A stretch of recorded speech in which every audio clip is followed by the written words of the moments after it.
Bueno, Bieito, menuda semana. Van cayendo los mejores. José Luis Ábalos, Santos Cerdán y ahora José Luis Rodríguez Zapatero. ¿Quién nos lo iba a decir? El tótem no solo del PSOE, sino de la izquierda. Imputado. Bueno, yo creo que debemos dejar claro desde el principio que lo de mejores era en tono irónico, porque yo creo que José Luis Rodríguez Zapatero fue un personaje muy tóxico y muy nocivo para la vida política española y para los españoles en general. José Luis Rodríguez Zapatero llegó de una forma abrupta al gobierno de España tras un trágico atentado que no se gestionó nada bien por el gobierno de Aznar, pero fue, insisto, una manera abrupta, incluida la víspera de las elecciones de aquel 14 de mayo del 2004. A continuación, Zapatero abrió un melón innecesario que fue el enfrentamiento de nuevo entre las dos Españas con la ley de la memoria histórica. Gestionó fatal la economía, que venía con un viento de cola y con una inercia extraordinaria del gobierno de Aznar, y finalmente nos alió con los peores en el concierto internacional. Y yo, que tuve la oportunidad de estar en distintas ocasiones y de seguir con él y de seguirlo de cerca, yo nunca tuve esa imagen de que era un Bambi, nunca. A mí me pareció siempre un personaje perverso que utilizaba esa envoltura de las buenas formas y del talante, en realidad para tener una agenda, lo cual lo hace más peligroso, ¿no? Y más pernicioso.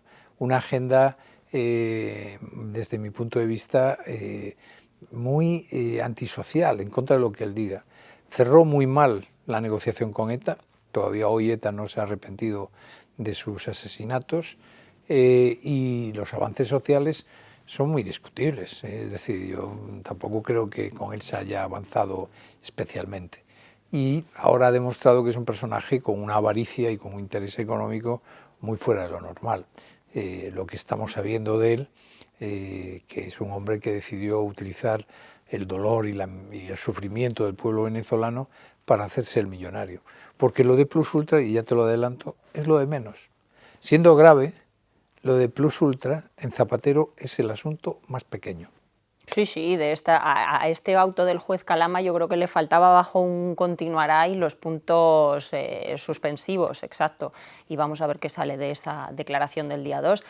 De verdad que a mí me sigue sorprendiendo que algunos intenten reescribir la historia de Zapatero, que para empezar fue un personaje nocivo para su partido durante muchos años. No olvidemos que le obligaron a decir en 2010 que no iba a volver a ser el candidato en las siguientes generales, para que en las municipales y autonómicas el PSOE pudiera salvar los muebles. Se iban a celebrar antes, que ni siquiera así. Fue el presidente que congeló las pensiones, que bajó un 10% el sueldo a los funcionarios y que dejó debajo de la alfombra de la Moncloa un déficit 2,5 puntos más de lo que habían reconocido las cuentas oficiales, y un país al borde del rescate de los famosos hombres de negro.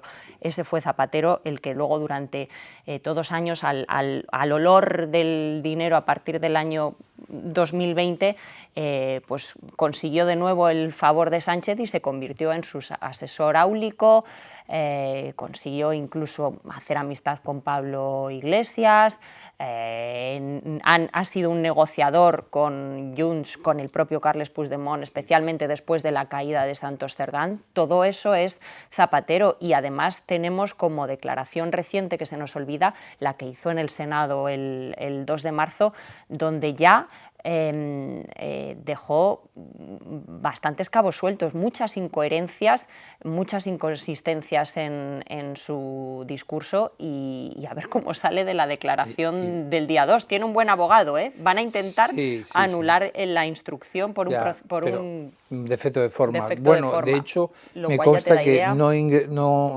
ni la Fiscalía Anticorrupción ni el juez Calama decidieron entrar en el domicilio de Zapatero por varias razones. En primer lugar, porque decían que ya tenían tanto material que no era necesario. Y en segundo lugar, para evitar precisamente que pudiese haber una posible invalidación por razón de forma. Ahora bien, a mí me parece que no le va a resultar fácil, y además es bastante lamentable que la defensa consista en intentar anular el juicio. Si es inocente, pues que explique su inocencia. Eso políticamente lo convierte incluso en más culpable, claro, a ojos claro, al menos de la de opinión de la pública. No digo de los tribunales, pero sí, de la opinión pública, incluso de los socios de gobierno, que ahora hablaremos, porque te quería preguntar si ha vuelto a hablar esta semana. El miércoles se vio en el Congreso la estrategia clara del presidente, que es bunkerizarse. Aquí no pasa nada, seguimos adelante hasta 2027. Y ante esa parálisis se vuelve a hablar, y ahora todavía con más fuerza, de la posibilidad de que el Partido Popular presente una moción de censura. Nosotros publicamos el jueves que existen tanteos a la espera de ver qué pasa con esa primera sentencia, la de la corrupción económica del sanchismo, la del caso Mascarillas, que se espera para la segunda quincena de junio, según publicaba María Jamardo en el periódico. Pero hay cosas bajo el radar, ¿eh? Sí, no, vamos a ver, la moción de censura yo creo que ahora mismo no creo que se ganase. Lo que pasa es que puede utilizarse para un poco, bueno, pues hacer una, no sé, como una gran, valga la expresión, una gran censura a este gobierno. Pero es difícil que Junts y que el PNV, partidos a los que se les presenta como partido de centro-derecha, pero sobre todo el PNV es un partido que se ha deslizado hacia la socialdemocracia, no es un partido ya de derechas. A mí me parece difícil que estos dos partidos apoyen una moción de censura del Partido Popular.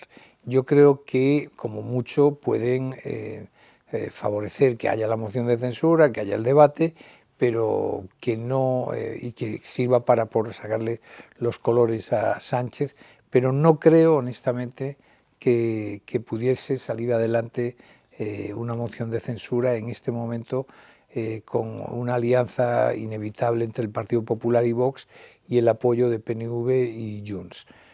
Ahora, en fin, como decía Charles de Gaulle, en política no hay amigos eternos ni enemigos permanentes. Que se lo pregunten a Mariano Rajoy. Sí, sí, por eso que tenía... que vivió en carne propia las veleidades del PNV. Exacto. Del PNV del soriano Aitor Esteban y del burgalés Pradales. Ese es el nuevo PNV, que a mí me parece muy bien que sea así, pero que entonces tampoco se agarren al árbol de Guernica como fíjate, el tótem Vieito, de la tribu. Que hasta este hecho diferencial de la imputación de Zapatero, pues creía, como venía diciendo la dirección del Partido Popular, que una moción de censura corría el riesgo de fortalecer más a Sánchez. Ahora creo que, aun perdiéndola en los números, es imposible que Pedro Sánchez saliera de un proceso así reforzado, porque... Y tampoco sus socios, ojo, porque sus socios igual harían un discurso en contra de este gobierno, pero a su vez votarían a favor de este gobierno, porque votar en contra de la investidura de Alberto Núñez Feijóo es tanto como apoyar a Pedro Sánchez. Por eso creo que esto ha cambiado. Me parece que incluso perdiéndola en los números, y aparte que supondría poner una presión enorme a Junts y al PNV. Y obligar a que aquí se retrate cada cual. Y es que además yo pienso que a día de hoy Pedro Sánchez ha arrasado con todo el Partido Socialista. Sí. Creo que el día siguiente de las próximas elecciones generales no le van a dejar entrar ni siquiera a recoger las figuritas que tengan las estanterías, porque lo van a echar a patadas. Pero me parece que en este punto es muy probable que también acabe arrasando a todos sus socios, que se los lleve a todos por delante.